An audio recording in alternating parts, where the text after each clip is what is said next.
Nós vamos começar agora com o Livro dos Espíritos, parte terceira das Leis Morais, capítulo 4 da Lei de Reprodução. Como vocês sabem, a Lei de Reprodução é importantíssima para nós, considerando o aspecto reencarnacionista, que sem ela nós não teríamos a oportunidade de retornar a um corpo novo. Existem duas formas da reprodução humana, da reprodução nos animais, né? A reprodução sexuada, nós precisamos de dois gametas diferentes, e a reprodução assexuada, onde é uma espécie de brotamento que o sucessor é idêntico àquele que o gerou. No caso da reprodução sexuada, não, né? Nós nascemos com a aparência dos dois, né? Aquela mistura das duas partes. E no decorrer do nosso estudo, nós veremos aí essa questão de superpopulação, uma série de coisas muito interessantes, que são muito válidas para os nossos dias de hoje. Então nós vamos lá, primeiro, população do globo. É lei da natureza a reprodução dos seres vivos? Evidentemente, sem a reprodução, o mundo corporal pereceria. Então nós precisamos de ter um corpo, e esse corpo só virá nessa situação dessa reprodução sexualmente positiva, autêntica, amorosa, que deveria ser, né? Não sendo, nós vamos ter alguns transtornos. Mas como nós estamos tratando aqui de população do globo, e nós hoje vamos falar também de superpopulação, a gente vai fazer um relato para vocês aqui de um experimento que foi feito, não sei se vocês conhecem, para a gente ver que um cientista do ano de 1950 a 1970, ele fez uma experiência com ratos, numa superpopulação, e o resultado é que se levou a isso. 687, indo sempre a população na progressão crescente que vemos, chegará tempo em que seja excessiva na Terra? O que vocês acham? Kardec falou isso há 150 e poucos anos atrás. Observe que as nossas cidades hoje são habitadas por milhões de pessoas. Não é isso? Belo Horizonte hoje tem 2 milhões e pouco de habitantes. Cidade de Belo Horizonte. A grande BH chega até mais de 4 milhões, né? Que você considerando as cidades ao redor. São Paulo, então, que é uma das maiores do mundo, a grande São Paulo chega, se não me engano, a ter em torno de 15 milhões de pessoas. E quando eu disse para você sobre o experimento que o rapaz fez com o rato, até interessante, mas antes vamos ver a resposta aqui para a gente ver esse experimento. Então, indo sempre a população na progressão crescente que vemos, chegará tempo em que seja excessiva na Terra? Não. Deus a isso provê e mantém sempre o equilíbrio, ele coisa alguma inútil faz. O homem que apenas vê um tanto do quadro da natureza não pode julgar da harmonia do conjunto. Nós sempre estamos dizendo assim, gente, a lei que rege o universo, ela é harmônica, ela é ritmíca, ela é na proporcionalidade, ela não foge disso, ela é a lei que rege o universo. Então, às vezes, a gente vê um canto da coisa, como ele está dizendo aqui, mas não vemos o conjunto geral de tudo que está envolvido ali. Então, para aproveitar o momento, esse cientista ele fez o seguinte, ele fez um experimento, fez uma espécie de uma cidade e colocou no primeiro momento 200 ratos, 5 fêmeas grávidas, colocou ali 200 ratos, dando água e comida para eles. E viu que a reprodução ela nunca explodia. E ele começou a observar que as coisas não saíram do controle. E ele começou a achar aquilo interessante. Ele repetiu esse experimento várias vezes. Depois da 25ª vez, ele resolve fazer um experimento diferente. Ele vai repetir o experimento que ele fez antes, mas ele vai permitir que haja uma explosão na população dos ratos, nesse lugar onde ele ali os deixara. E o que ele observou nisso? Ele observou que depois que cresceu muito o número de ratos na condição em que se encontravam, começou a acontecer uma série de eventos com os ratos que ele começa a notar. Apesar de que o experimento dele não é unânime as pessoas dizerem que isso vai repetir com seres humanos. Mas talvez, como nós estamos tendo superpopulação nas grandes cidades e nos países, a gente vai ver alguma coisa mais ou menos semelhante. O que ele observa lá?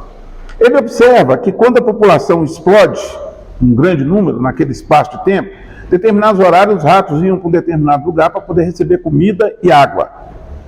Mas aí a população foi crescendo, foi explodindo em grandes proporções. As fêmeas começaram a não querer reproduzir mais.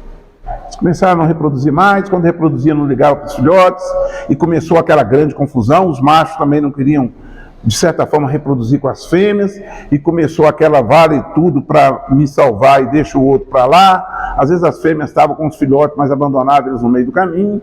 E ele observou também que um grupo, que ele denomina de belos, esse grupo de ratos, eles começam a ficar à parte desse outro grupo, e eles mantêm aquele mesmo critério que era antes.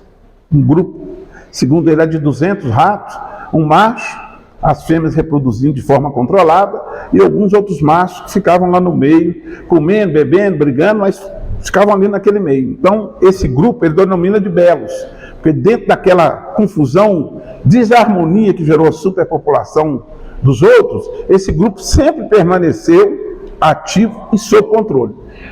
Então, nos demais, o desejo da reprodução começa a entrar em colapso, as fêmeas não ligavam mais para os filhotes, começou aquela grande confusão. Então, ele começa a dizer que o ser humano chegasse a uma explosão demográfica, poderia acontecer a mesma coisa. Alguns cientistas concordam, outros não concordam.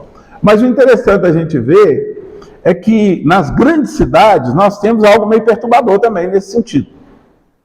Observe que a família hoje não quer ter filho. Não quer ter filho não, filho é um problema, e eu não quero. Se foge desse tipo de compromisso. Então a gente tem muitos problemas da sexualidade das pessoas, parece que estão meio atormentadas com a sexualidade delas, estão se perdendo uma certa confusão que está sendo gerada em relação às grandes cidades, que a gente vê essa explosão. Então, parece algo semelhante, dizendo para nós assim, que alguma coisa nós precisamos fazer para retornar o controle dessas coisas novamente. Quando Kardec faz essa pergunta para os espíritos, eu vejo que Kardec era uma pessoa que tinha uma visão futurista, né? Porque já naquela época ele já pensava em populações que a gente nem imaginava. Naquela época a gente nem imaginava, poderia imaginar. Você poderia ter uma cidade com 15, 20 milhões de pessoas num lugar só. Né? 7 bilhões de seres, apesar de que a Terra é enorme. Mas acontece que nós gostamos de ficar mais aglomerados. E no decorrer do outro estudo, nós vamos ver que onde há riqueza, alguma coisa assim, aí sim nós vamos nos aproximar mais para que possamos obter algum lucro nisso tudo, né? Então, ele diz, não, Deus a isso provê e manterá sempre o equilíbrio, ele, coisa alguma, inútil faz. O homem que apenas vê um canto do quadro da natureza, não pode julgar da harmonia do conjunto. Muito bem. Sucessão e aperfeiçoamento das raças, 688. Há, nesse momento, raças humanas que, evidentemente, decrescem. Virá momento em que terão desaparecido da terra? Assim acontecerá de fato, é que outras lhes terão tomado lugar, como outros um dia tomarão da vossa. Se a gente for estudar a biologia de hoje, a evolução do ser humano, a gente vai ver que realmente há uma evolução que a gente não pode negar, né? Fomos aperfeiçoando-nos ao longo do tempo. Esse aperfeiçoamento ao longo do tempo, gente, ele teve muita contribuição nossa também.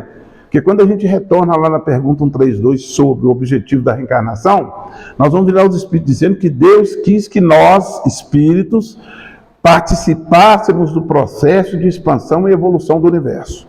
Então, quando eu digo que nós estamos igualmente participando do processo, é porque esse corpo ao qual hoje nós habitamos, ele é muito menos agressivo do que foram em outras épocas, onde ainda também o nosso estado mental e espiritual é muito rude, muito selvagem. Eu fico imaginando naquela época, como que pode, eu já falei isso aqui para vocês, né? Aquelas mulheres na época da caverna, e os homens naquela época da caverna, com aquele semblante horrível. Como é que um chegar para o outro e falar, nossa, você é tão lindo assim? Não é isso? Então, assim, é interessante ver aquela figura toda que ao longo do tempo ela foi tendendo a desaparecer há milhões e milhões de anos para poder trazermos nessa condição que nós encontramos hoje. E isso também é fruto do nosso esforço, é fruto do nosso estado mental. No entanto, o que nós podemos acrescentar para vocês é que a Terra, no seu projeto, como uma alma, como um ser vivo dentro do universo, ela obedece aos trâmites divinos. Ela continua a sua linha de energia progressista. E nós temos que nos situar dentro desse cenário, porque é dentro desse cenário que nós estamos saindo de uma determinada situação de prova e expiação para entrarmos na condição de regeneração, onde a beleza da bondade deverá estar presente nos corações de todos nós. Enquanto hoje nós somos meio que misturados e atormentados pelas nossas paixões inferiores, pelas quais nós vamos ver na segunda parte, é onde nós buscamos exatamente os bens que são da sociedade, que a gente vai ver: riqueza, glória e nobreza. E essa riqueza material é que a gente mais enfatiza em querer alcançá-la, esquecendo as demais que nós vamos ver daqui a pouco. Continuando ainda a sucessão e aperfeiçoamento das raças, na 689, ele diz assim: os homens atuais formam a criação nova ou são descendentes aperfeiçoados dos seres primitivos? São os mesmos espíritos que voltaram para se aperfeiçoar em novos corpos, mas que ainda estão longe da perfeição. Assim, a atual raça humana, que pelo seu crescimento tende a invadir toda a Terra e a substituir as raças que se extinguem, terá sua fase de decrescimento e de desaparição. Substituir-lhe-ão outras raças mais aperfeiçoadas, que descenderão da atual, como os homens civilizados de hoje descendem dos seres brutos e selvagens dos tempos primitivos. Então, o que há aqui é que a bondade, porque o terceiro milênio, que é a Terra como regeneração, mostra-nos aqui o Espírito que a raça que vai ser sucessora de nós, de todos nós hoje, desses corpos que nós estamos, será mais bela, será mais pura.